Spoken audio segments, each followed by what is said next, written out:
drivers, start your engines! The Lapped Traffic Podcast has brought you over 300 shows, driver and media interviews, awesome stories and entertainment, and one of the coolest fantasy leagues around. Get ready for another exciting season. Sit back, relax, and try not to get lapped. Now, here is your host, the Professor, Brendan Crown. Oh, what is up, Lap Traffic Nation? Welcome to episode 337 of the Lap Traffic Podcast. Yes, I am your host, the Professor Brandon Crown. And look at me, 3 weeks in a row of shows. You can pretty much bank that I'm going to take next week off. But nonetheless, 3 awesome weeks of shows. Glad to be back with you guys tonight. MIS is in the rear view, and it was interesting, and it was wet, but it was fun.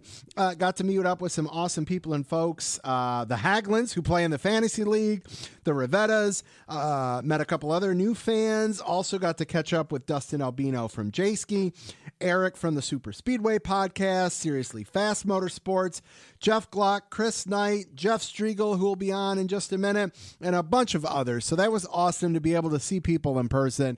You talk to them via Twitter, you talk to them on the phone. It's great to be able to shake hands and have a face-to-face conversation every once in a while. So that was really awesome. I'll get into the racing from this weekend in just a few minutes with Jeff. We've got a lot to talk about. And also on later tonight in the show, it'll be at the end of the show, but the doctor, Aaron Studwell at Race Weather, he'll be on. We're going to first talk NASCAR, so stick around for some NASCAR talk. He'll break down kind of what happened weather-wise this past weekend at Michigan, and he'll let you know what you can expect this coming weekend at Daytona. And then we are going to get into our annual, it's the 5th year in a row we've done it, our college football, Big Ten football, mainly Michigan football preview. But again, that'll be way towards the end of the show. I'm even going to do the fantasy segment first, and we'll close things out with the doctor, Aaron Studwell. So if you want to stick around, listen to us, get crazy over Michigan football and Big Ten football that's right around the corner. I hope you stick around. I hope you enjoy it. But like I said, we'll put that towards the end of the show. Right now, though, what I want to do is I want to drop in. I did get to do some one-on-one quick interviews during the media bullpen. I asked some questions during some of the press conferences. So I got a little hodgepodge montage of some clips from MIS, and I'm going to drop that in early and give that to you guys right now. I talked to Chase Elliott. I talked to Kyle Larson. I talked to Austin Dillon. I talked to Eric Jones. So let's get those here for you guys right now from Michigan International Speedway. Hey Chase, how's it going? Brandon Crowd, Lap Traffic Podcast. Coming to MIS, always big for the manufacturer. Got to be big for you, just knowing the history, your dad had here. He had a really good track record here at MIS. Talk about that and the legacy of your family here at Michigan. It's been not as great for me, I guess, but one thing I've always recognized when I come up here is just how deep the roots are of his fan base, and for it to be as far away from home as it is, it is really special, because I feel like there are a lot of Elliott fans up around this part of the country, and I think that's largely due to the success that he had and at the track, and had made some friends in the area too, which I think is really cool, and folks that I still talk to today. So I've always enjoyed coming up here. It's a beautiful part of the country this time of year, and we've had some really good runs here early on, and not as great as of late, but I definitely feel that we're capable of putting those good runs back together. Sure. This track's transitioned a lot, obviously, from when your dad was here to where you are now. Do you like where it's at, or the track was repaved, I think, 2010, and it really hasn't seemed to take much wear, does that impact your driving style, or whether or not you like this coming to Michigan to race, so to speak?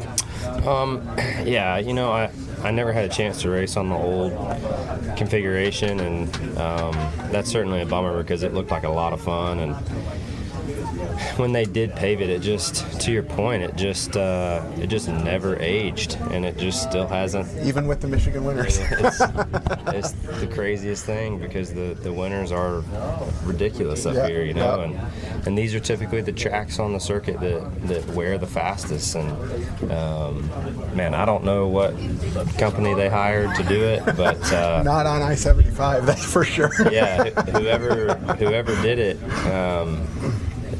For their own job security, they don't need to do that again, whether it's a racetrack or a road, because it's just not aged. Yeah, I love it. It's the craziest thing. I love it. Thanks, man. Have a good weekend. Finish. So, yeah, we've had really fast race cars here at Hendrick Motorsports. Just haven't quite been able to pull off a win. We've been close, I think, one or two times, but yeah, I think we'll be really good this weekend. So, just got to continue to put all the pieces together, and hopefully we can pull it off. It'd be nice to get win number 4 here. Sure. When you look about a weekend like this where weather could definitely be a factor, is that something you guys talk about in this morning, anything like that? Does it change the strategy at a place like Michigan? No, I wouldn't change this. Well, currently it doesn't change the strategy. I mean, if the rain comes at some point during the race, it could affect some fuel strategy and stuff. But no, as of right now, I mean, you don't race in the rain here, so no, it doesn't affect things. Just kind of just drags things on. So hopefully the weather. At least Monday looks good, right? Yeah. Thanks. Have a good luck. Good luck this weekend. Thanks. Hey, Eric, Brandon Crowd, Lap Traffic Podcast. Can you talk about how special it was to be able to have the announcement of your contract extension coming out as you come to your home track, friends, family? Did you get to do anything early, get into town, Woodward Dream Cruise, anything like that? Yeah, it was nice. I mean, we got it done, just obviously recently, and then announced it here Michigan Week. So was happy to get it done. It was a pretty easy negotiation.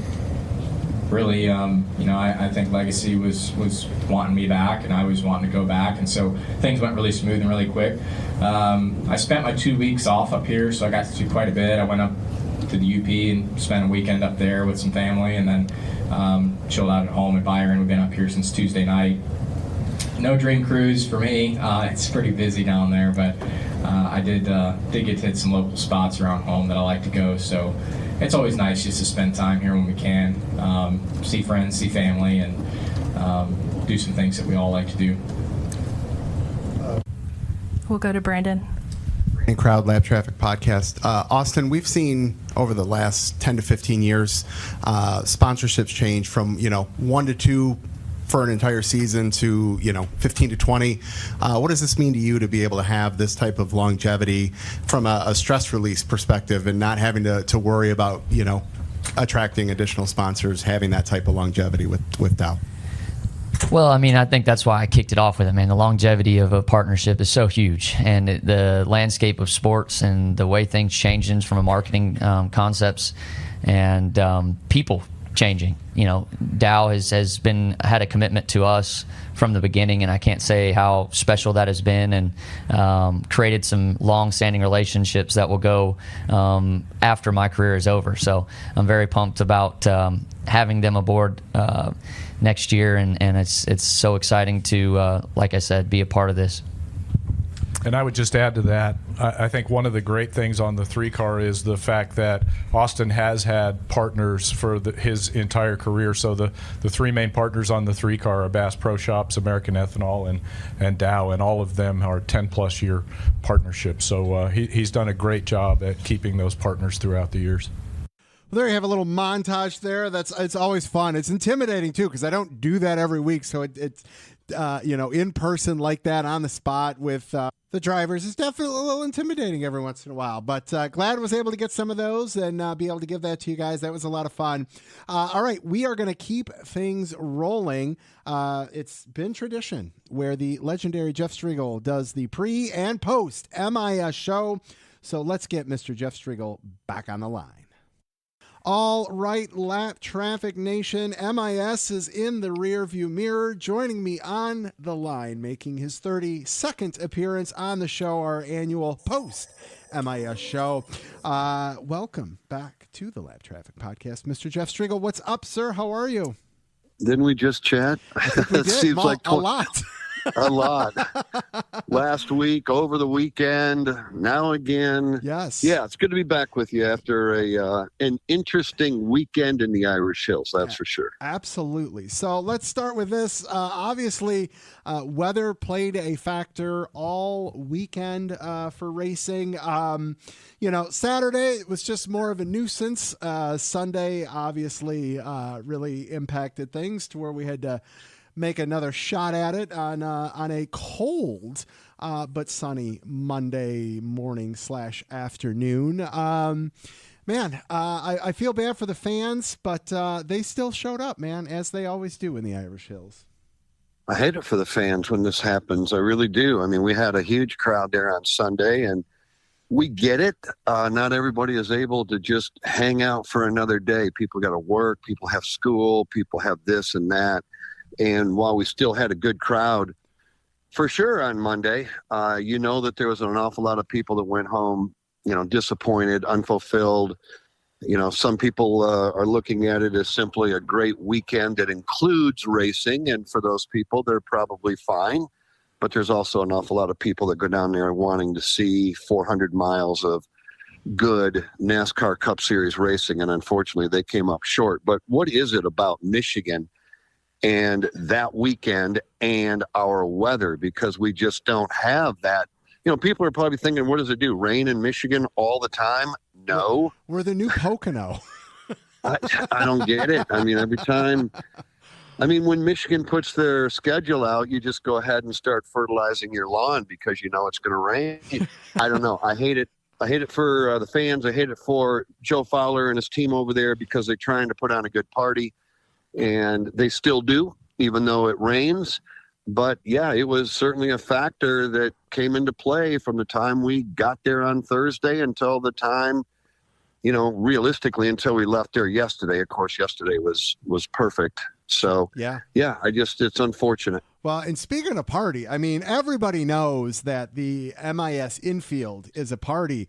But I got to give a shout out to whoever booked the 80s cover band for prior to driver intros. Those guys were on fire, and they sometimes you see those types of things and it's kind of like background noise, but whether it was the people in the stands or the people standing on the track filling up for driver intros, they were into that. They were pretty solid. Yeah, it was a good band. We walked in and we saw them playing, and we really didn't pay a lot of attention for, I don't know, maybe 5 or 10 minutes, but you could hear them. And by the time they were into their third or fourth song, we were standing on the veranda up there and on the top of the suites and just kind of taking it all in and seeing that the fans were taking it in as well. Yeah, they rocked it. They always do a good job at Michigan. In the infield, they've got bands that start playing there as early as Thursday night, and they play Thursday night, Friday night, and Saturday night. And, you're thinking you're going to go there and see a mainstream act because they have them virtually all the time. But in this particular case, the cover band, they rock and roll. That's for sure. Absolutely. Jeff, let's backtrack a second to kind of wrap up and put a nice little bow from last week's discussion with regards to the penalties from Richmond. When we recorded last week, they hadn't announced them yet. You and I talked about, the fines and the points, both for Austin Dillon and Joey Logano. Jeff, what was your initial reaction when you heard that they were actually going to take the benefit of the win away for Austin Dillon? I was a little surprised, but I was also thinking that they got it right. I'll make this short and sweet. I think NASCAR got it right. The penalty to Joey was, I think, appropriate. And I think the penalty that went to Austin Dillon for actions on the racetrack was appropriate at some point. And I know that, we don't want to get into where the line is and where it isn't, and do they know this and do they know that. I don't think we need to get into that far. but I do think that NASCAR in this particular case got it right. They got it right with Joey. They got it right with Austin Dillon. Not everybody is going to agree, and I get it, but you asked me for my opinion, and my opinion is they got it correct. I don't disagree with you. I was like I was shocked. That obviously was a big move for NASCAR. They wanted to make a statement. They made a statement. The one thing I do want to ask you for another opinion is, should they have done it with this penalty, or should they look at in the future? I assume there'll be some type of modification to the rules next year.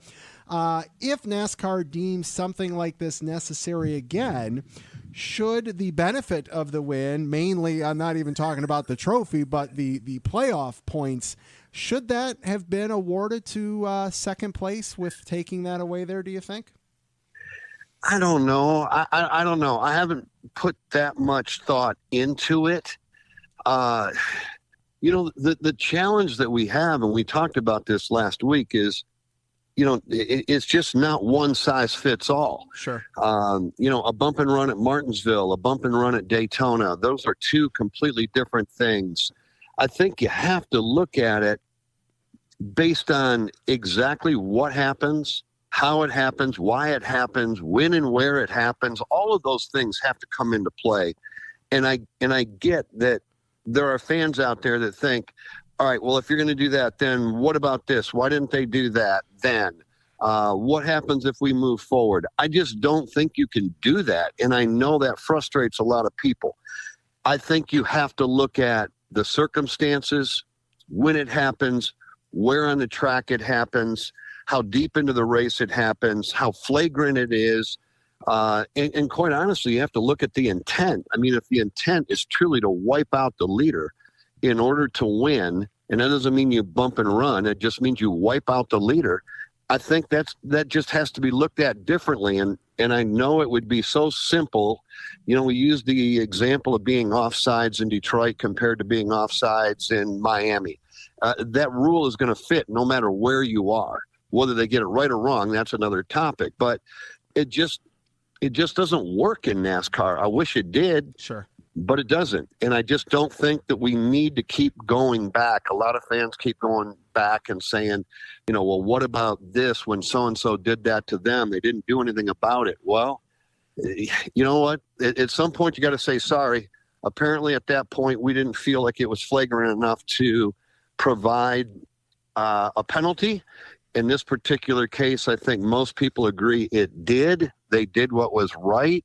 Now, what they do moving forward, that is going to be anybody's guess. NASCAR probably has some idea. We don't. And we're just going to have to wait and see what happens next and how NASCAR responds to whatever that on-track or off-track situation is. Fair enough. All right. I think we put that in a nice package for everybody there. Let's fast forward back to Michigan. Jeff, you kind of looked into the crystal ball and you summoned all the right mojo. Jeff told you guys, if you were bettors out there and you didn't listen to Jeff and follow the 23-11 dominant performance, and namely Tyler Reddick, we've got the proof right here from last week of Jeff Striegle, making that call on the Lap Traffic podcast. Really feel like the two cars to beat going into Michigan, and Tyler Reddick is on a blistering roll right now. I expect it to be Tyler Reddick and Bubba Wallace might be the two drivers that we're talking about the most come Sunday afternoon. Jeff, are you going to be able to do that again this week when we, get some picks for Daytona? Or, that was pretty solid, my man. Well, I appreciate that. Thank you. I don't know. I had a feeling. I'll tell you this. Ford, 9 in a row, going for 10. I don't know why they didn't really show up. They were kind of absent, other than maybe Brad running up front, Ryan Blaney running up front. But as far as that 9 in a row dominance that Ford has had at Michigan, I just didn't feel that when we were there. And when you look at what Toyota has done at Michigan, they had done everything but win. You got to go all the way back to 2015, I think was the last time Toyota had won a race at Michigan, but their cars run up front at Michigan, and one thing or another always kept them out of victory lane. Tyler Reddick is absolutely red hot right now, the hottest driver in NASCAR. And I love how that changes from month to month or week to week. There was a time when Kyle Larson was, a time when Denny Hamlin was, a time when William Byron was. Right now, it appears as though as we get ready to go into the playoffs, it's Tyler Reddick. How long does that last? Does it last all the way through Phoenix? Don't know. We'll all find out together. But we've had different drivers taking turns as being the best driver in the garage, the best team, the best organization. Right now, it's Tyler Reddick's turn at the top. And he's run there well before. I think I made the comment that I wouldn't be surprised to see, 2311, go back, go 1-2. Bubba would have been a factor, I think. We won't know, but I felt like Bubba was going to be a factor there as well, but he got wiped out. So, it was just one of those things where I felt like it was Tyler Reddick's time to win at Michigan, and it turned out to be the case. Absolutely. Good call there. Jeff, both races, we had some pretty big racks as well as two flips, man. That's not something we're typically accustomed to seeing, let alone seeing at Michigan. What'd you think of the packages that we brought, the racing we bought, those two incidences? Where are you at there? I thought the racing was great. It has been great at Michigan for the last few years. We all get that when they repaved the track, that kind of killed things for, I don't know, Brandon, 5 years, maybe even a little bit more. The track is aging, the package is changing, and those two things are coming together and making for great racing. I was very, very impressed with what we saw, from the time they put the cars on a racetrack practice for the Xfinity Series. You knew it was going to be a good race. It was. Practice got cut short for the Cup Series, but what little we saw, I think we felt like we were going to have good racing, and we did. I love the package. I like the track. I like, the way that it all comes together. I'm going to paraphrase what Kenny Wallace said. We've been flipping race cars since the 1800s, and he's right. I'm sure if you were to ask me, why are we flipping race cars? Why did we flip two at Michigan? I don't know. I don't know the reasoning behind it. I know it's possible. I mean, let's face it, we were running 200 miles an hour at Michigan. I think 207 was the top speed going off into turn number 1 this weekend. So you got to figure that, lap after lap, you've got 30, 40 cars that are running 200 miles an hour. When you turn them around and things work like they did in Corey LaJoie's situation, we're going to see a car go over. Fortunately, Corey hopped out, and that's a tribute to the way they build these race cars today. But sure. I don't know. Brandon, you know this for a fact that NASCAR is going to try to figure it out. They'll look at the roof flap. They'll look at how the car got turned, why it got turned, where it caught air, what might be able to be done differently moving down the road to keep the cars on the ground. Nobody wants to see a car get in the air. I certainly don't. And NASCAR certainly doesn't. So they'll look at everything, Brandon. And if they can figure out a way to keep those cars on the ground, they're certainly going to do it. Oh, absolutely. Absolutely. There's no doubt about that. We had draft racing, yet we did this wasn't obviously Daytona or Talladega type draft racing. It wasn't New Atlanta draft type racing. Is what we had kind of creating its own unique new definition of drafting and that type of racing at a non-tapered spacer type track that Michigan is? I don't know. What can we? How do we define what that type of racing? Because it's different from what we had at Michigan, 10 years ago. It's different from your typical mile-and-a-half track. What do we call it, Jeff? I don't know what we call it, but I'll call it good. I'll call it different. I'll call it what I want to see. You're right. It's not Atlanta, Talladega, or Daytona. It is not a mile-and-a-half racetrack type setup. I love the fact that how many times, and you'd have to be there in person, and I don't know the number. How many times did we see two drivers going side by side with the driver right behind, able to pick them both off going into the corner? So in other words, you've got William Byron and let's say it's his teammate Alex Bowman running side by side, and right behind him is Joey Logano, and they're running down the back straightaway, and that draft kicks in so hard that Logano just dives down to the inside and picks them both off and gets 2 for 1 going into the corner. I love that. Now, I will say this, that when the driver was out front and somebody was stacked up 2 by 2 behind him, that driver was able to typically get away a little bit, but then again, they would run him back down. I don't know what we want to call it. It's Michigan. And we've seen this over the years with a variety of different packages, the different ways that you would run draft, where you'd run on the racetrack. I like it. Different is good in this particular case because it's not what we're going to see when we head off to Daytona this weekend. It's not what we're going to see when we go to Talladega later in the year. So I don't know what you want to call it. I'll call it good. I liked what I saw, and I'm looking forward to see what they do again next year. Absolutely. No doubt about that. And speaking of next year, Jeff, I know you won't want to comment to this, and I won't really comment too much to it, but during race weekend, speaking of next year, there was a leaked, we'll call it potential schedule that got deleted. Who knows if there's any validity behind that? All I'll say is that Michigan has a unique date that was on that, if that holds to be true. So we'll see what happens. Which version of the leak did you see?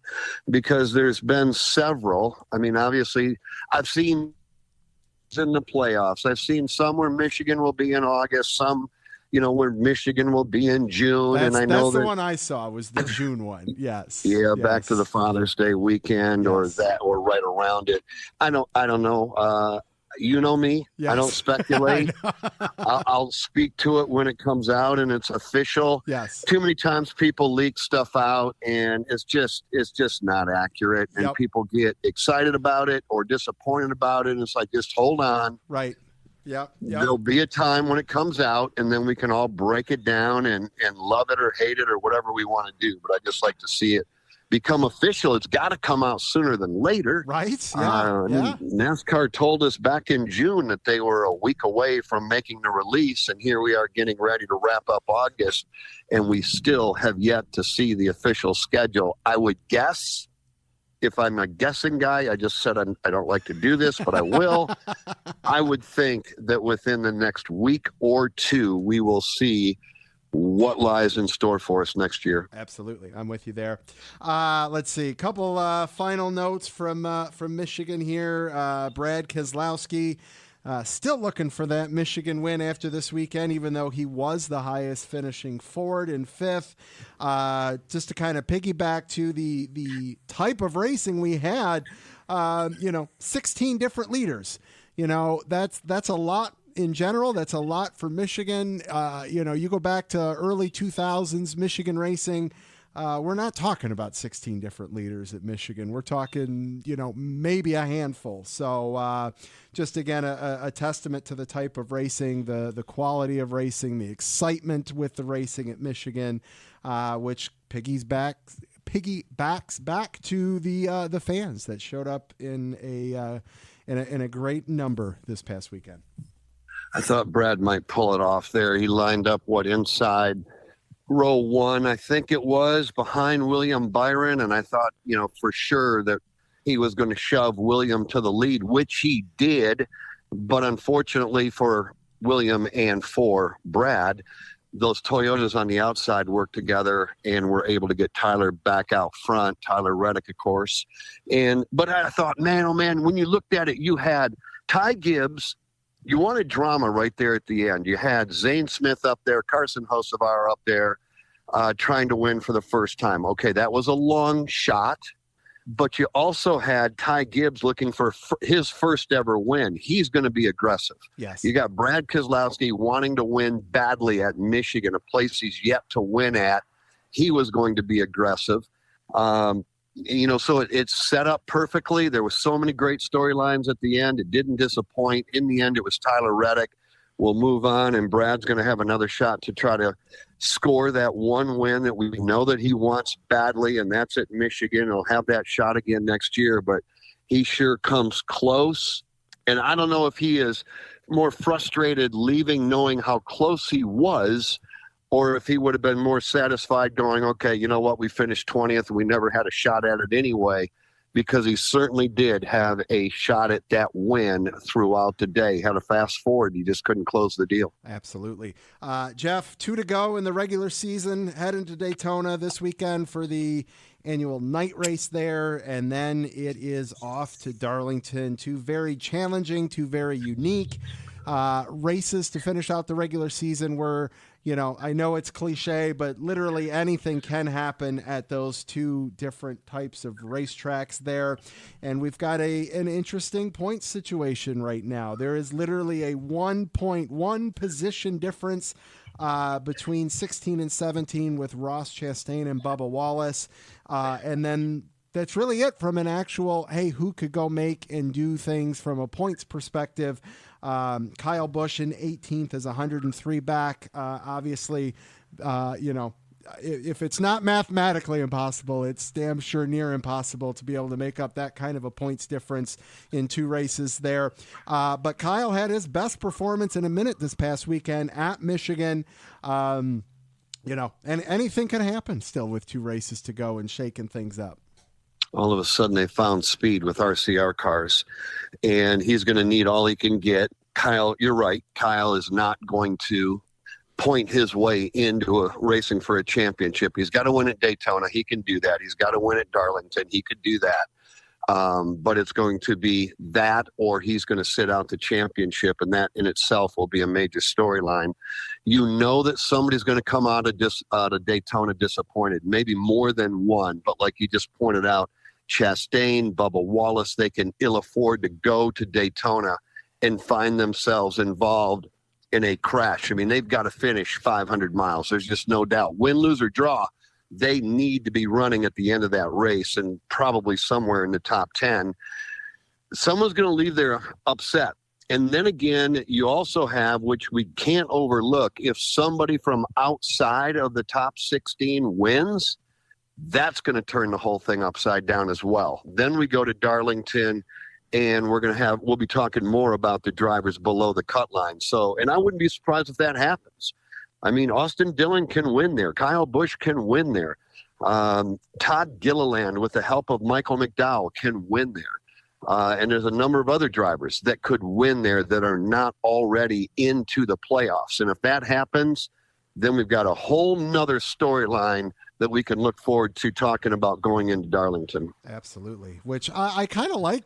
I'll be honest, the Daytona finisher for the regular season grew on me, but I know a lot of fans want to see some changes around Darlington and where that's at, whether or not the Southern 500 should be have its own moniker, if you will.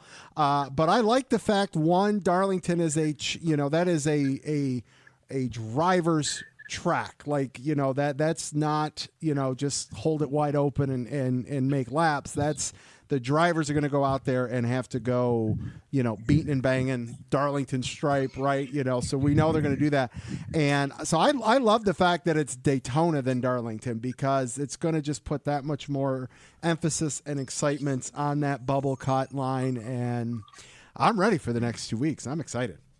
Yeah, so am I. I think it sets up perfectly. I know some people are thinking, well, I wish it would have been, at this point in the schedule, talking about Daytona. It's like, it doesn't matter where it is in the schedule. You still have to race it. You're still going to come out of there with a winner and somebody that's going home disappointed. It just happens to be that it's the second to last cutoff race before we start racing for a championship. And I guess that makes it a little more valuable. But the bottom line is, Daytona in February, Daytona in August, you still have to race both of those, and you're still going to have a winner and a loser, and we're going to have a lot to talk about when we get out of there. That's, there's no doubt about it. So we head to Daytona, Brandon, we head to Darlington, and then we start racing with 16 drivers for a championship, and I just think a tremendous finish to the 2024 season. Absolutely. I am with you. Jeff, that was a fun little recap there. I know you did it last week, but do it again for everybody this week. You guys got a couple of events still left at Berlin Raceway. Tell everyone what's going to close out the season there for you guys. Yeah, come on up and take it in. Good short track racing. Anybody in and around the state of Michigan. We got sprint cars, the 500 Sprint Car Tour. The drivers up out of Indianapolis will be here. Those are the non-wing sprinters. The midgets return this weekend with them. And then we close it all out, believe it or not. We only have 2 left. So we close it all out on September the 7th with our championship night. All of the divisions, all the local divisions will be running a big party afterwards, and we'll all stand around afterwards and bench race and talk about how quickly this season has gone by. Yes, and then how quickly the new one will be coming. So I hope so. When one ends, one will always come. Jeff, also tonight on the show, and then I'll get you out of here, everyone's favorite weather Twitter handle, @RaceWeather, the Dr. Aaron Studwell, is going to be joining us for our annual Big Ten football breakdown. We do it every year. We, a little crossover type stuff.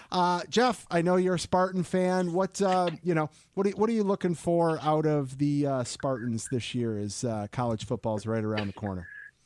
Knowing the teams they have to play, knowing that they're rebuilding, knowing that they have a new head coach, I would say anything around 500 would be fantastic. It'd be great to see them make a bowl at the end of the year, but I feel like we need to give the Spartans the opportunity to rebuild, rebrand, get their feet back underneath them after a couple of very tough years.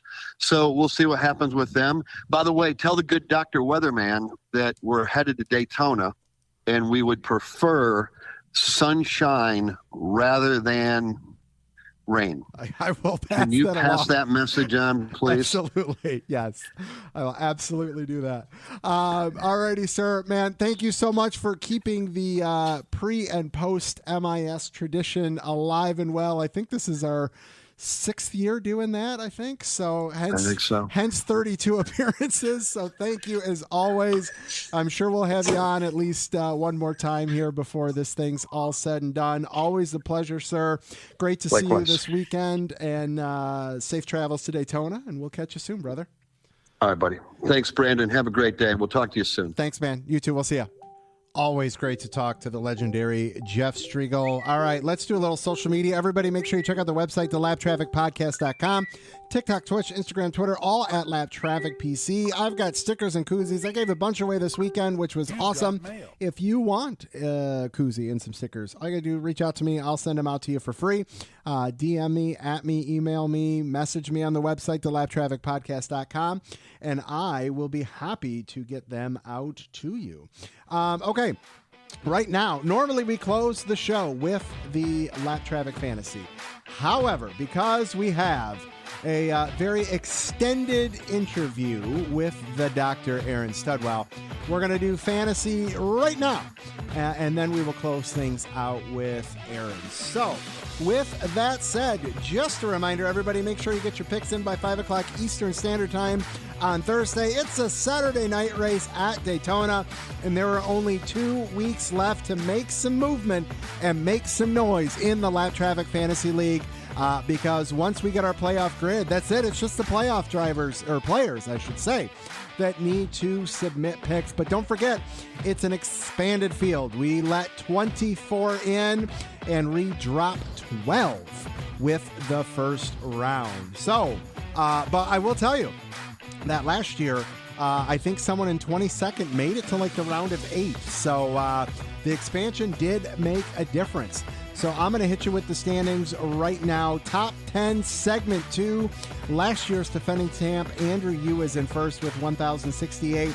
Dan Sherwood in second with 1,025. Carson Haglin in third with 1,006. Patty Coy in fourth with 1,000. Ray Carballo in fifth, 995. Logan Cummings sixth. Yours truly in seventh. Josh Rolfe in eighth. Scott Wagner in eighth. Two-way tie, 939. Just Rose in ninth. And Charles LaPearl wraps out the top 10. Bonus points, Carson Hoagland, Justin Hughes, Mark Luddington have 12. The Dr. Aaron Studwell has 11. Andrew Yu has 11. Dalton Brooks, David James have 11. And it's so on and so forth from there. Over to the cumulative standings that will set the grid. In first is Andrew Yu, 2253. Dan Sherwood in second, 2219.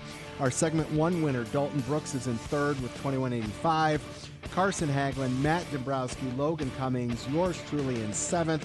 David Mullins, 8th. Charles LaPearl, 9. Tony LeBay, 10th. Jess Rose and Stephen DFS NASCAR Guy in 11th. Kent Dolphy in 12th, Robert Riggs 13th, Brent Williams 14th, Jeremy Waterbury 15th, and Kyle Garrett is our top 16. But like I said, the top 24 will make it. So let's get to some picks, shall we? We are headed to the super speedway of Daytona International Speedway. We are going night racing at Daytona. Ford and Chevy have been pretty solid there as of late. Toyota's last win coming back at the 500 back in February of 2020. Toyota picked up the win this past weekend at Michigan. Can they get it done back-to-back weeks? We will see. With 2 races to go in the regular season, it's a guarantee we'll see some carnage. Will we get someone outside looking in, picking up their first win of the season? Will we get an even greater shakeup in the standings? We'll find out this weekend, but first, it's time for my picks. I'm going to double down. I took Chandler Smith this past weekend at Michigan, and he was looking pretty good until a late wreck knocked him out a little bit there. So I will look for him to rebound this weekend at Daytona. And I, in the Cup Series, am going to go with the 8 of Kyle Busch. I want to see that win streak continue. I want to see him get to the playoffs. He had a great weekend this past weekend. He knows how to wheel around the super speedway, so I will look for him to make some noise and make one good last-ditch effort for it. So we'll see what he can do there. All right. We got more for you. We got 40 more minutes for you. Actually, it might even be a little longer than 40 minutes. We've got the Dr. Aaron Studwell. We're going to get him on. We're going to talk some NASCAR. We're going to talk some penalties at Richmond, Michigan. And then we are going to get into some college football. So without any further ado, and it's his birthday, by the way, today. So go and send him a happy birthday at Race Weather. Here he is, the Dr. Aaron Studwell.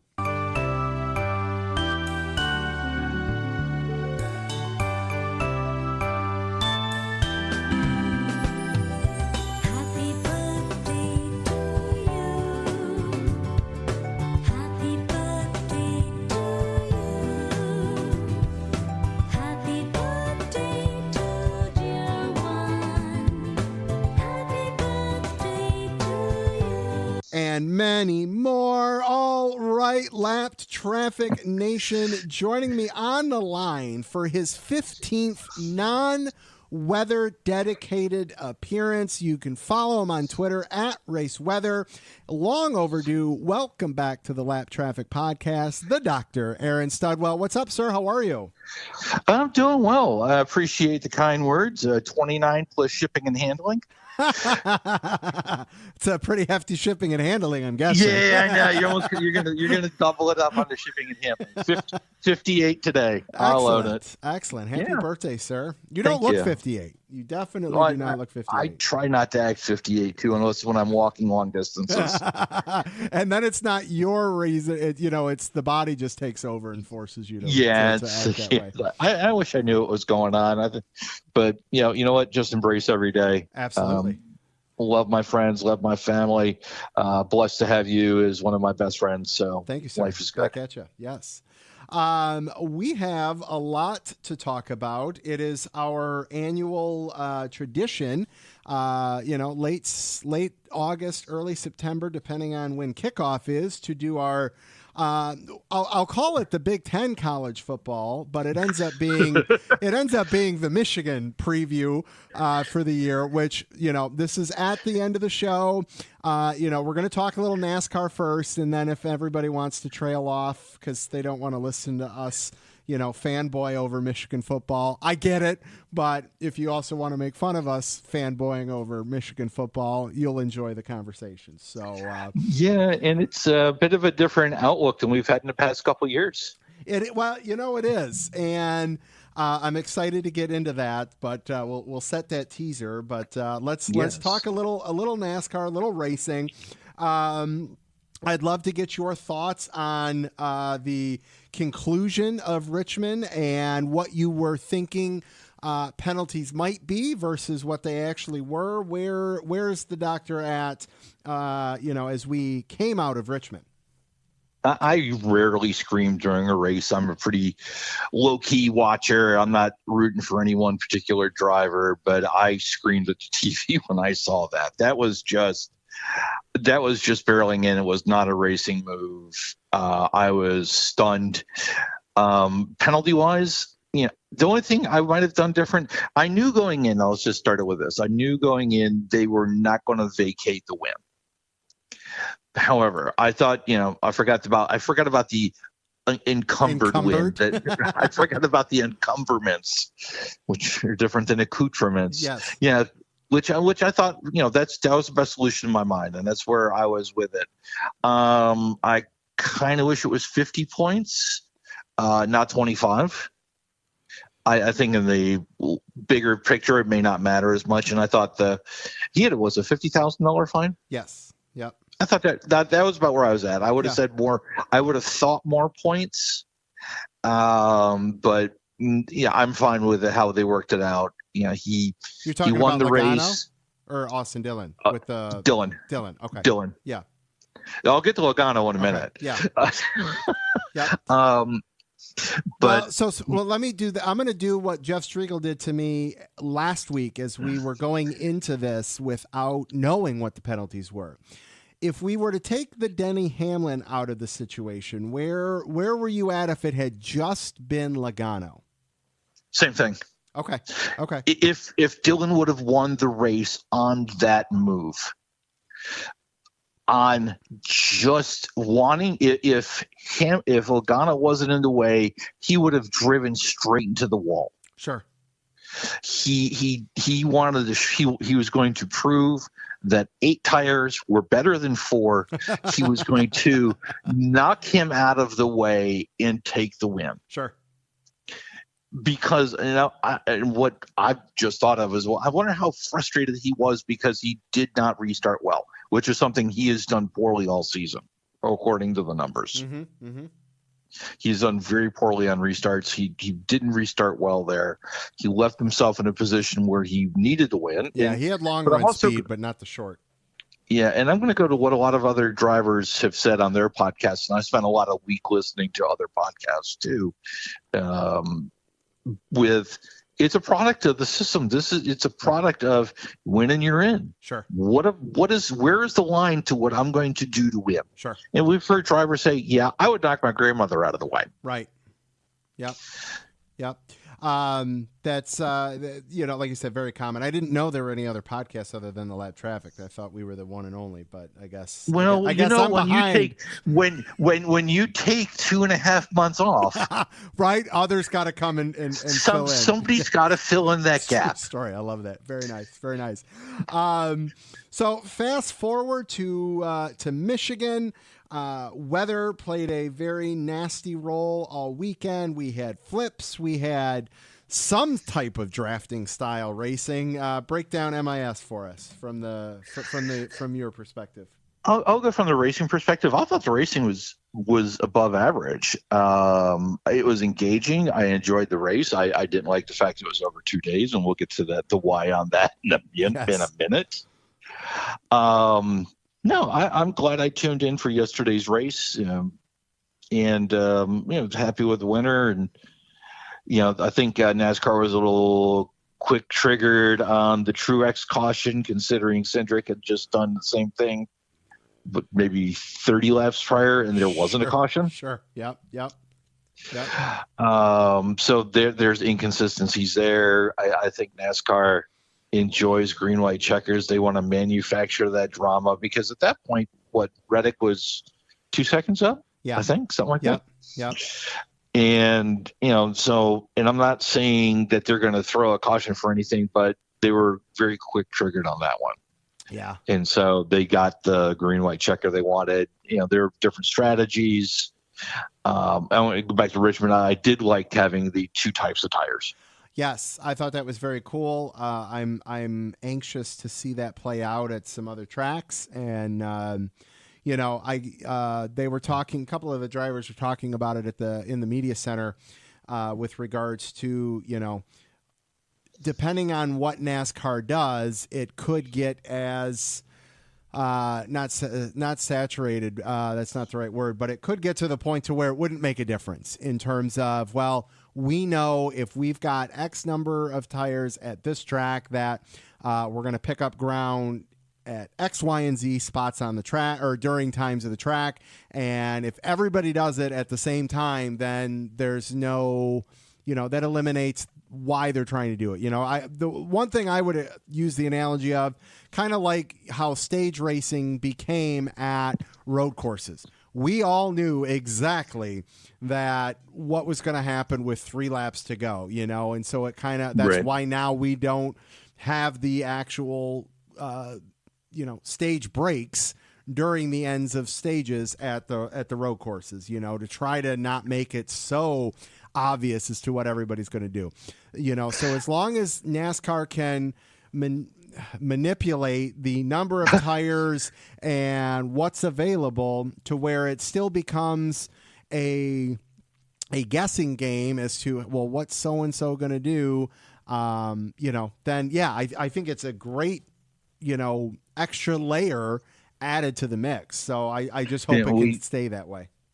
We want more strategy in there, and we not fuel mileage. Yes. But we want more. But Suarez and McDowell put them on and just charged to the front. So you've got these, but they didn't have them at the end. But now they got themselves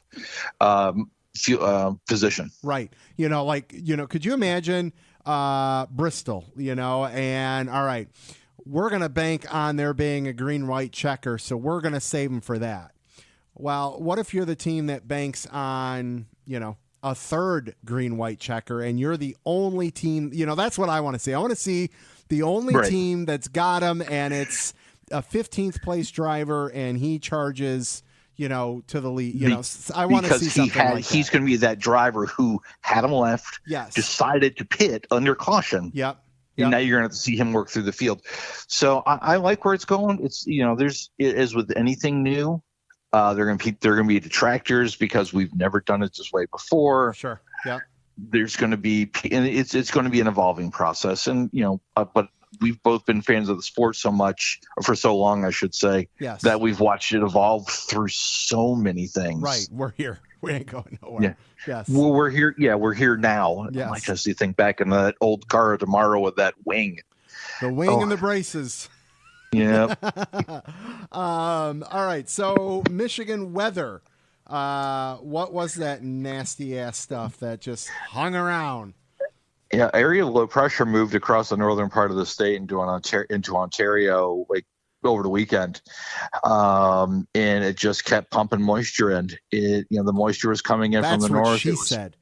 Yeah. I will get you banned on Apple if I go gambit on you here. And I presume you know what I'm referring to. Yep. And came out saying, "What's up, Doc?" Right. Yeah. There you go. No, it just pumped a lot of rain into the area, and it was weird how you had these bands that were 30 miles apart. And I'm sure that I would probably want to look, and there was a pattern even associated with them. So you might have had these low trough regions or like areas of lift coming across, and it's like, okay, rain's done. We got another one 30 miles out. Yeah. Okay, so by the time it's dry, it's going to rain again. Yep. Well, I mean, and so that's the avid, fan I am talking with you. I bailed after the second one, because I'm like, when you said the word and another storm imminent about 30 miles behind this one. I'm like, well, that's less. I mean, it's 2 hours to dry the track. Imminent means we're losing the track again. Yep. I'm gonna go get a jump on all of this. So yeah, I had somebody DMing me on the same thing. It's like, and it was like, hey, I would wait till 4 o'clock. Yep. And at 4 o'clock, we're looking at the radar again. It was like, no, I would have told you the same thing. So, and unfortunately for our friends heading to Daytona, we may be dealing with the same thing. Yeah, unfortunately, and this will be a pattern. Honestly, we do generally this time of year have afternoon showers and thunderstorms. Because of its location near the coast, you get sea breeze storms that develop, especially where you're like 2 miles from the coast there. Yep. Maybe a little bit more. But there'll be a stationary front across the region. That will enhance the storms and kind of keep them going into the later evenings, because you're going to have winds kind of coming together on the surface, both north, south, and along the sea breeze front. That'll enhance it. It's normally always moist there. Yeah, I know. Yeah, I was trying not to giggle too. But yeah, and it's just going to keep it going. It's going to be a typical, summer Daytona pattern, whether it's July, whether it's August. You want a night race, you're going to be fighting. You're going to be fighting with the weather. Yep. All righty. Well, there we have that. So, sir, I think we can take a hard left turn and let's talk some football, sir, shall we? Let's talk some Michigan football. So here's what I'm gonna set up for you here. So we have the Big Ten football. We have an expansion in Big Ten football with some West Coast teams, which that could be 20 minutes right there of me saying how annoying that is. Like, why did we expand west to east and not north to south? But I get it. We've got that. We have the new teams. We have a much challenging schedule compared to what we're used to in terms of the opening 5 to 6 cupcake games, if you will. Yes. We have a new quarterback. We have a Netflix documentary. And then we've got to do picks. So where do you want to dive in at? And you've missed the 12-team playoff. And 12-team playoff. Good call there. I'll start with the big. I was talking to Newdorf and kind of saying Big 10, Big 18. Right. And he's like, why don't they just call it the Big Conference? And that's where we're at. I was looking at this. 6 new head coaches, including Coach Moore. Yep. 19 new coordinators across 11 teams. Wow. And that one of them, Kalen DeBoer, going to Alabama and to take Saban's spot. Was it Jonathan Smith coming from now Pac-2 powerhouse Oregon State to take over at Michigan State. New coordinators at Michigan, although Campbell was an internal promotion, and the game show host Wink Martindale Nice. as the new DC. Harbaugh tested, Harbaugh approved because he was with the Ravens for a bit. Right. Yes. What are you hearing on the quarterback side of things? Because I've heard some mixed things that we may have that and obviously, right, they're not, if they wanted to come out and say who the starter was, they would have. So they want to play this game of, they're still battling for it. What do you think's going on there? I think it's going to be like 2022 when you had McNamara, who's now at Iowa. Yeah. And McCarthy coming in, and McNamara started the season, and during the first game, they kind of mixed McCarthy in, and McCarthy started the second game, and I think from there they just never really looked back, and McNamara came in late in games for cleanup time. Sure. I think it's going to start like that, and that Orgy has, and I didn't realize he had an older brother in the NFL either. Oh, I did not. So I was watching the San Francisco Saints game on Sunday night, and it's like he's like backing up Purdy, and they got Orgy, and Davis Warren, I think, is the one stepping up. Both have above average arms. Orji is more of a dual threat quarterback. Yeah. And I really think that's the way they're leaning. Sure. Davis Warren, more of a pro style guy. He can run. Both have above average arms. But I think when you look at the playbook, you're going to have a more dynamic offense with Orji in than with Warren in. They both had some maturing to do. This first time in a bit, we haven't had an established starter from the previous year. Sure. I wanna get your thoughts on this. So preseason ranking, Michigan's ranked 9. Correct. We've got Penn State ranked ahead of them, who always seems to be ranked top 10 going early in the season, and by the time we play them, we know the outcomes that's been there. We've got the Texas Longhorns and Oregon Ducks, new to the Big Ten Conference, ranked 3 and 4. We've got Ohio State ranked 2nd. I want to start this with asking you about Michigan's preseason ranking, which I know doesn't mean a whole lot, but we are talking about the defending national champions. And I think that's kind of low. And I wonder if that, I mean, you know, you could argue it's because of the new head coach, which I would argue against that because Coach Moore coached 6 games, the first 3 and the last 3 of the regular season, beat Penn State, beat Ohio State to get us even into the playoffs. He knows how to coach this team, and I'm not worried about the fact that it's quote unquote a new head coach because he's stepped into this role. And I look at that as a plus in terms of if he didn't have those opportunities. So I don't think it's necessarily the coaching change that's got him ranked that low. The defense is going to be stellar. Offense is where I could see maybe there could be some holes, or it could take a minute to get everybody up to speed. Is it the possible schedule? What do you think there? Well, I want to look at the top 10, and I'll say top 10 because we have Florida State, who I think is overrated as well. Sure. I want to go and say right early off, and this will kind of lead into what I'm going to say later on the game by game.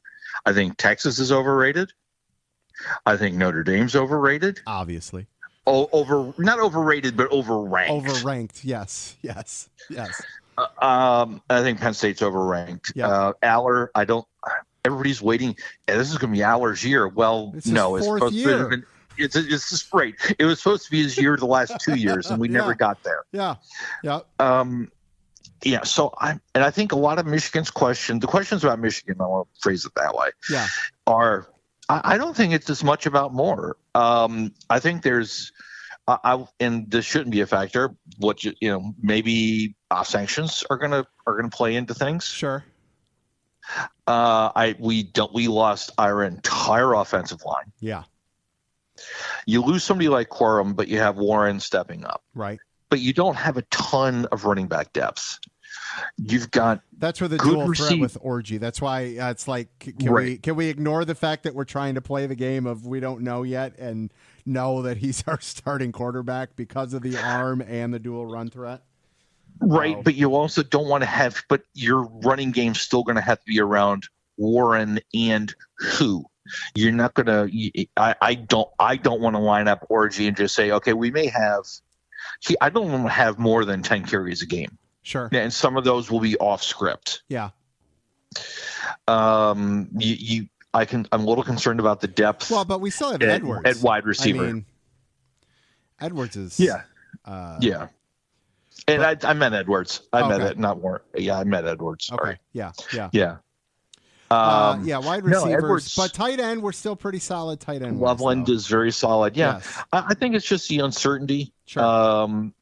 And I think that you're going to – okay, so if I take out the 3 teams I think are overranked and say Michigan is going to be better than them, are you okay with then Michigan being at 7? Yeah, I'm sorry, 6. We'll move Texas out. And I'm not even sure about it. I'm not even sure Ole Miss is the 6th best team of the nation. Yeah, no, I honestly, my biggest thing is the rankings, preseason rankings, always show respect to Georgia. I get that. They always show respect to Alabama. I get that. And they always show respect to Ohio State, which, I get that to a point. Ohio State did not lose what we lost. So I understand that aspect of why they're ahead of us. And if we didn't win the national championship, I wouldn't, and I'm not even bitter about ninth. I was just surprised to see that we were ninth. And I thought we were deserving of a top 5 just based on, an undefeated season and a national championship. Like, I just thought that was a little, and hey, who knows? It could have, I just thought it was a little poke. And I'm like, you know what? Fine. Let it be the first chip on the shoulder for those guys to go out and, do their thing. Okay, and I'm looking at I've got the AP and then the coaches poll where Michigan was 8 with 1 first place vote, which would be interesting to see who that was. Who that was? Yes. I know who it wasn't. It was not Mike Valeni. That much I know. Yeah, it was not Ryan Day. Oh, that's coaches poll. I'm sorry. Yes, that wasn't even the AP poll. Yeah. It was not Ryan Day. So then there you have Michigan ahead of Penn State. Yes. At 8. Yeah. But still Texas and Notre Dame. I just don't brand, and I think that's a lot of brand there. Well, and normally, Michigan, one could argue over the years, Michigan's gotten their fair share of brand notoriety in some of their preseason rankings. And true. But that's where I'm like, all right, well, here's the one year where it wasn't just brand, it's defending national champions, and again, like I said, I know it's irrelevant and it will play itself out, but but with 18 people drafted, 18 of your 22 starters. Yes. Their special teams aside, 18 of your 22 starters were drafted. Yeah, so, which is huge. So that's huge for recruiting, I guess. So that's big. All right. You want to do picks or? Yeah. Okay. Let's do the picks. All right. So hold on. I have a preface to the picks. Okay. So as you know, we like to do some betting over here at the Lat Traffic Podcast. And about a month and a half ago, the over-under total wins, regular season total wins. I was hoping you were going here. For Michigan was at 9 even. No hook. Hook. Just 9. And I'm like, okay, well, Vegas has them losing the 3 big games. Texas, Oregon, and Ohio State. Well, you got to assume they're going to pull off one of those, right? So, I have. I did too. And I took my bet. And now granted it was not that big. We were talking over 9. I think I got it at minus 115, something like that. Well worth my $100. But now because I think obviously because so many people I think took that bet, we now have the hook. It is now 9.5 today for their win total. And it's not because Vegas now all of a sudden thinks they're going to win one more game. They're just trying to cover their ass on that's why it came in. So, and that's if the Sharps decided to wait late, they wanted to see how things play out. Yes. And it's strictly a money flow thing, yes. right? Yes. So that said, a week from this Saturday, we open things up for a rare opening night game for Michigan. Normally, Michigan is a noon kickoff. You could pen that thing in for years, but we are opening at night with the Fresno State Bulldogs, sir. I'm assuming you're going to have a win on that, but I'm going to let you talk for a second while I pull up and see what our opening spread is for that. 21.5. 21.5. It opened at 23. Oh, wow. All right. So we've even lost a little there. I would probably take over 21.5 on that one. I've got win and cover on that one. Okay. Yeah. Yes. I'm just hoping I know it's on Peacock. I hope it's on NBC. Ooh, well, so it says NBC on the thing I printed off. So Okay. yes. Yeah, because I keep seeing it as Peacock and NBC, and that stupid song stuck in my head. Yeah. I mean, again, how do you not have the defending national champs on TV? Well, no, you have them on TV, but you do. You should get to pay for it. Well, yeah. Well, I guess that's where I was going with that. All right. And see that, and one good thing about it being a day game, I'll be at Darlington. So with the Xfinity race being a day race, I'll be able to see the Michigan game. Excellent. Good deal. All right. Week 2, our first big game and rarity. Every once in a while, Michigan, back in the day, game 2 used to be penned in as Notre Dame, right, which used to throw a wrench in things every once in a while. The last few years, as I mentioned at the start, the first 4 or 5 games have been some cupcake games. But what are they ranked? Number 4, Texas Correct. Longhorns are coming to the Big House.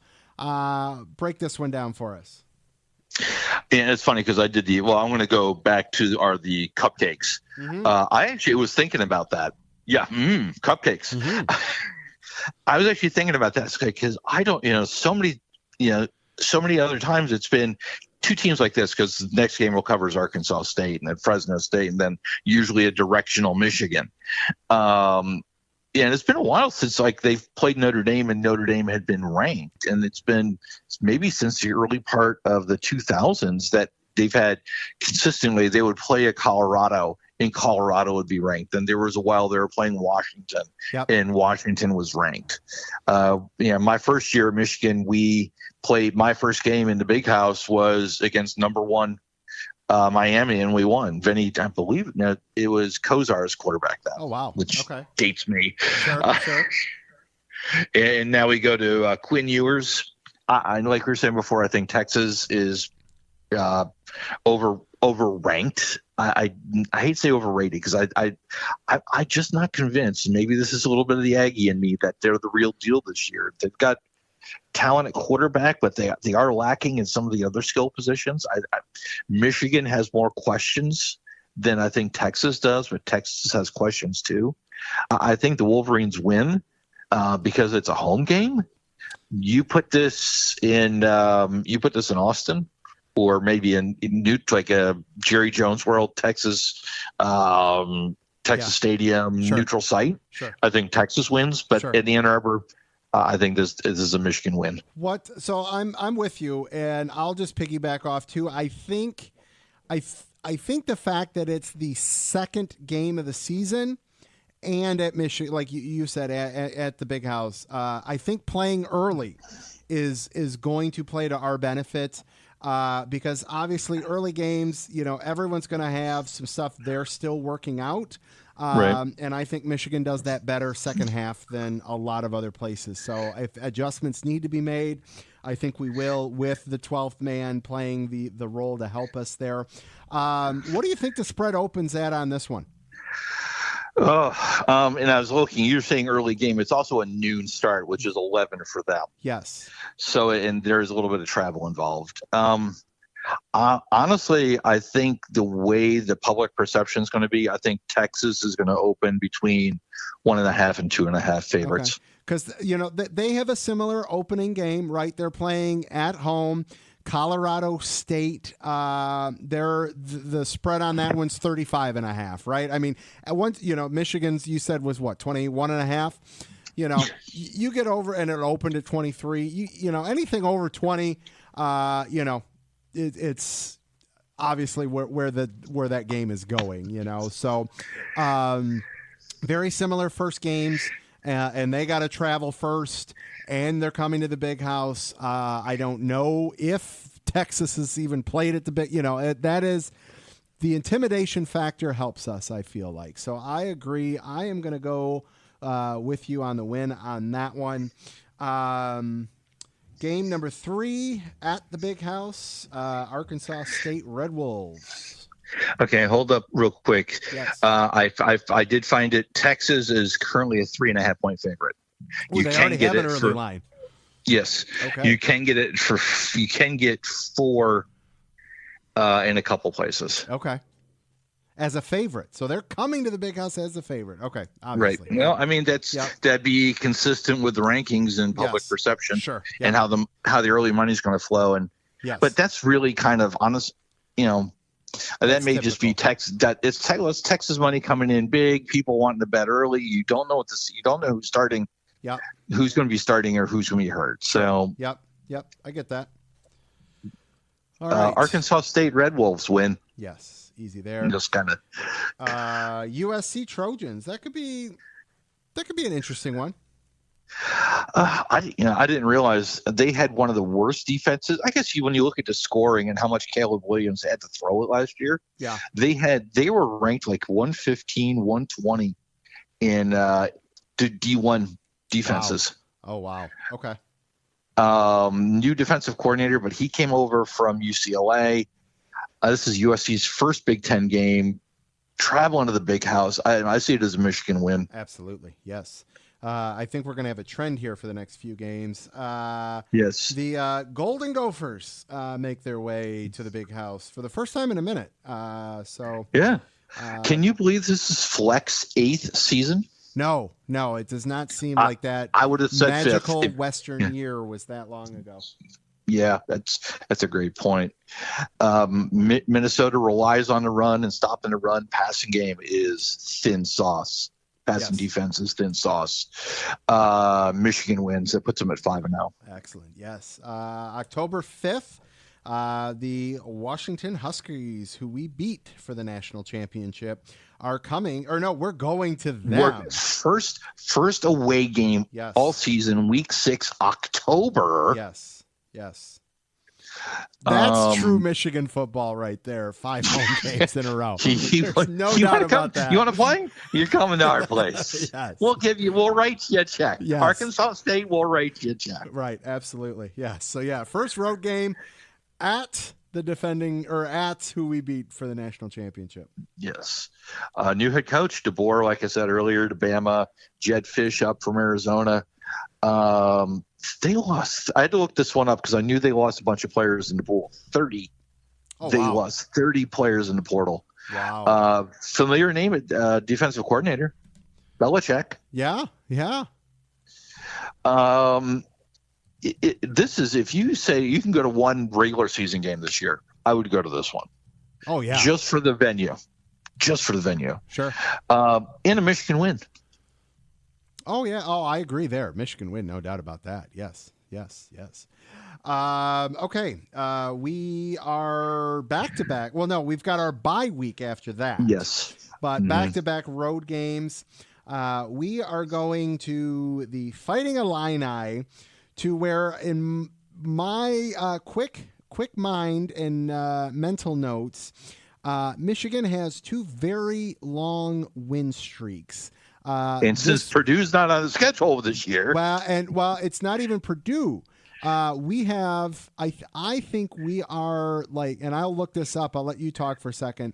I think we've won like 18 or 19 in a row against Indiana. And this one is trailing right behind it. We've got a win streak dating back to 2010. With the Fighting Illini, even though there have been a couple close ones. We 2 years ago, in fact. But yeah, no, we got a nice streak going on there. Yeah, and the only thing I really have to say about this game is Illinois is going to have pretty cool looking throwbacks. They're going to have real football. They're going to have football helmets that look like the old brown leather throwbacks. Nice. Yeah. Nice. So this is a Michigan win. Yes. Down, nice place to go. Champaign-Urbana. Always fun to go down there. All right. Wrapping out the month of October, the Michigan State Spartans with new head coach, new everything, basically. Michigan State coming to the Big House. Brought a lot of talent. Smith brought a lot of talent with him from Oregon State. 'Cause you're looking at the roster and looking at the overviews, and it's like, Oregon State transfer. I think he's going to make a difference, but and I was looking at the past records to see Michigan State was in 20, only is 3 years ago. So it was 2021. Michigan State was 8th in the nation. When? 2021. Oh, wow. And they won at East Lansing, and State won 37-33, 37-34, something like that. I do remember that. Yes. Yeah. Yes. Right now they're in a rebuild mode. I probably wouldn't put them in an overall top 1 to 18 rank. I wouldn't put them above 12 or 13. Too many weaknesses in their game, and they're just trying to play at home. Michigan win. Yes. I am with you there. All right. Let's see here. Okay. Here we go. The next big game, but it's also at the Big House. The Oregon Ducks come to the Big House November 2nd. Where are you at there, sir? Here come the Ducks. Yes. Did you see what they did in Indianapolis? Yes. That was cool. Yes. I'll give him credit for that one. Dylan Gabriel. Oh, my goodness gracious. I think he's just giving up his NFL career. He's just going to keep transferring colleges as long as they keep paying him NIL money. Yeah. 7th year, I think. Yes. Came over from Oklahoma. High-powered offense last year. High-powered offense this year. Maybe a little bit of a step back on their D-line, so maybe if Michigan get the problem is you're going to have to stop that offense. Michigan can really focus on the ground game. D-line, I hate to say weakness, is probably the weaker part of their defense. The linebackers are solid. Their D-backs are good to really good. I don't want to say great, but you're going to have to keep them off the field. You're going to have long drives, keep them off the field. I'm not sure the Michigan offense can keep up with them. I've got it as a Oregon win, so it drops them to 8-1. Yeah, I if there's a loss on the schedule, it's this one. If they are, I think, as advertised, and we're playing them later in the year to where they're just going to be fine tuned. So yes, and I don't think weather would be a factor for them either. They're used to playing in the cold and the wet in Corvallis. And Yes. Here's what I would say, just to show some biasness here, just to show. Okay. If the Texas Longhorns game and the Oregon Ducks game were reversed, if we were playing Oregon game 2, I'd probably have the loss there as well. And conversely, I agree with you. If Texas was playing us, I'd want to see, Texas. I'd like to see the record. I'd like to see a little bit,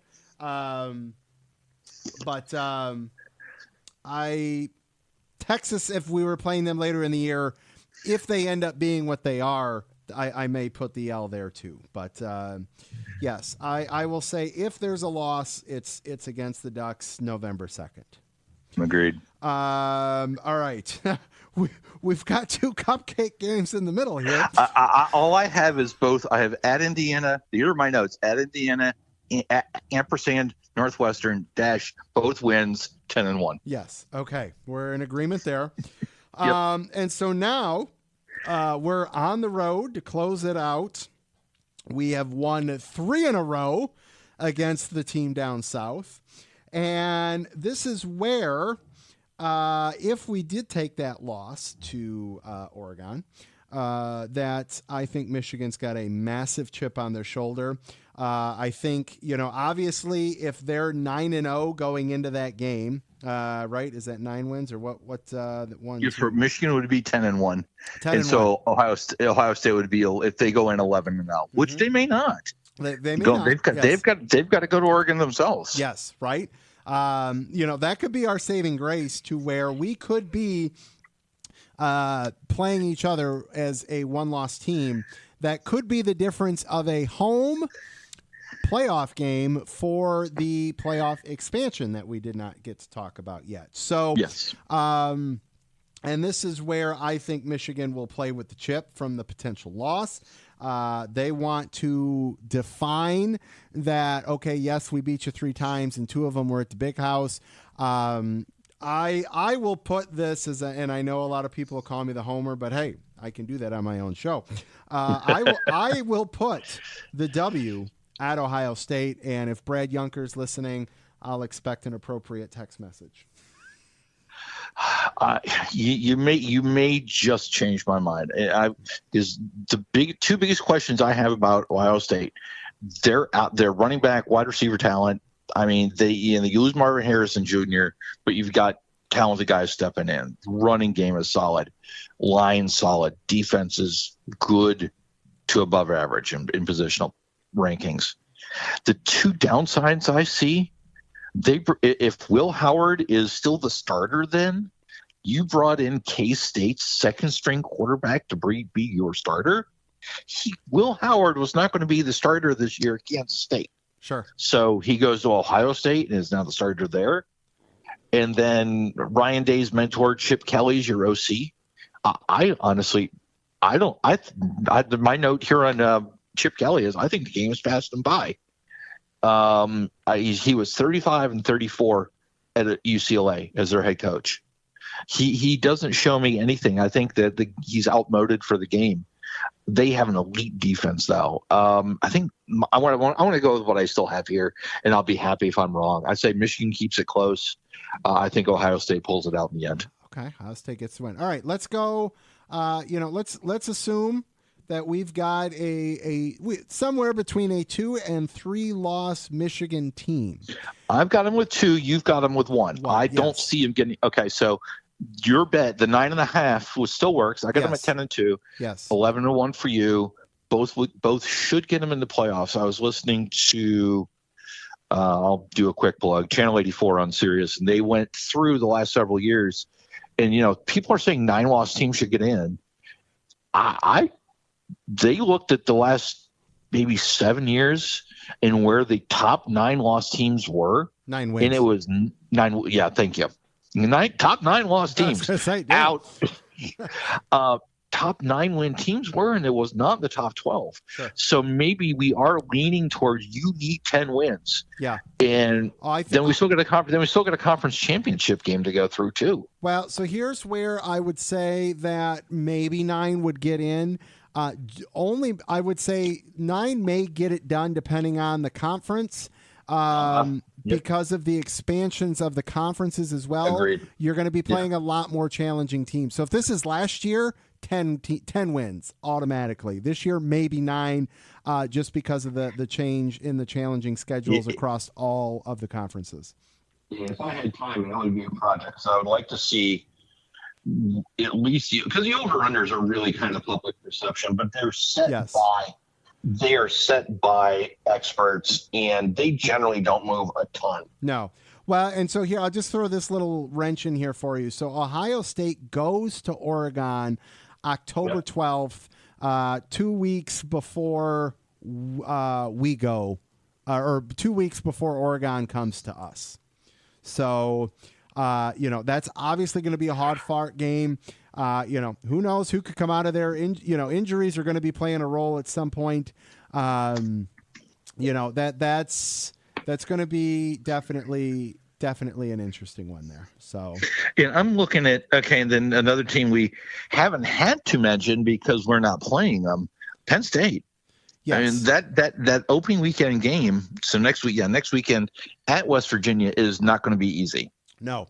So this year Penn State can be who they need to be because we don't play them. So let them beat Michigan or let them beat Ohio State. Yeah, it's because they travel to Wisconsin, Camp Randall. They host Ohio State. They host Washington. Conference cupcake, and then they finish home against Maryland. So conference. We don't play the Terrapins this year. No. Ohio State's got they're at Oregon October 12th. They're at Penn State November 2nd. That November 2nd weekend with Ohio State at Penn State and Oregon at Michigan, that's going to be that could have some major implications there. Why does your couch have that little indentation there? Because my hands didn't move. College football. Yeah. All righty. Well, sir, I think we've possibly bore people enough as we're at the 46-minute mark here. We did what we wanted to do. We did a little bit more than we wanted to. We talked about. But all right. I knew that was going to happen. That's okay. Yeah. Sir, I will let you go with that. It was a pleasure as always. And, I'm sure we'll have we'll get you on at least one more time here throughout the NASCAR playoffs from a weather perspective or something like that. Just to have we some talk a little fun, Michigan football, see where we're at. little Michigan football, little NASCAR playoffs. Yes. Some Detroit Lions. I'm sure we can work into the conversation. Absolutely. Yes. I can go. Sounds good. I'll let you know how my seats are that didn't change yet somehow doubled in price. So. Wait. I got what you're saying now. Yes. So, how much? It's not. How much does salary cap go up? Not double. No, but my seats did. That's for sure. Wow. That's for sure. Yes, same seats. Are they throwing in a jersey or anything this year? Oh God, no. I said, that was just a COVID year they did that, or? I'm trying to think what they. I mean, if you're in the club seats, you get a little bit nicer gift. We get an ornament mailed to us every year. Then they give you like the option to sign up to do the the flag. You can stand on the field. That's all season ticket holders. Cool. But the thing is, you've got to be there for rehearsal at like 9:30 in the morning. So, for a 1:00 kickoff. So, there's that, but yeah, double the price. I'm not bitter. I'm excited about it. I'm anxious to go, but I was a little sticker shock. That's for sure. So yeah, and I wanted to make sure he was still alive before I made this joke. They should have Wayne Fonts come and deliver your ornament. That'd be hysterical. I mean, that'd make it worthwhile. At least get a exactly photo op and and I didn't realize. You want to guess how old he is? Oh, 75. 84. Oh, wow. Did not think it was that old. No, I did. I was the same boat. And here's the thing, though. So obviously, who knows? They could inflate numbers, but I'll take it for what it's worth at the face value. They have a 15,000 person wait list for season tickets. So if I didn't renew, they weren't concerned. So. Yeah, I mean, whatever the number is, it could be one. Yeah. But there's also the thought that you're not getting them back. Right, exactly. And I love my seats. We're front row, upper bowl on the goal line. I love that. This is the tunnel. Yeah. They're not, like I said, we're on the goal line. We're not even at the 20. Like, we're on the goal line. But it took me 7 years to be able to maneuver and move for seat relocations from being row 30 of the upper bowl to get to front row of the upper bowl. So no, I ain't going nowhere. No. Why does the seat have BC written in Sharpie? Right. Yeah. And we're 2 off the aisle. So I'll take that too. So, alrighty, sir. Great to talk to you. We will, we'll catch you in a little bit. Sounds good. All right, man. Take care of yourself. You too. All right. We'll see you. Bye. Bye. All right, Lat Traffic Nation. I hope you're still here with us. I hope you enjoyed the Doctors NASCAR and Big Ten football predictions there. That is going to do it for episode 337 of the Lap Traffic Podcast. Make sure you follow on Twitter at LapTrafficPC. Probably going to take a week off, but we'll be back in a week or two. Big thanks to Jeff Striegle, Aaron Studwell for calling in. Hope you all enjoyed Michigan, and we will catch you soon. Don't get caught chasing the lucky dog. Tune in each and every week to the Lap Traffic Podcast. See ya!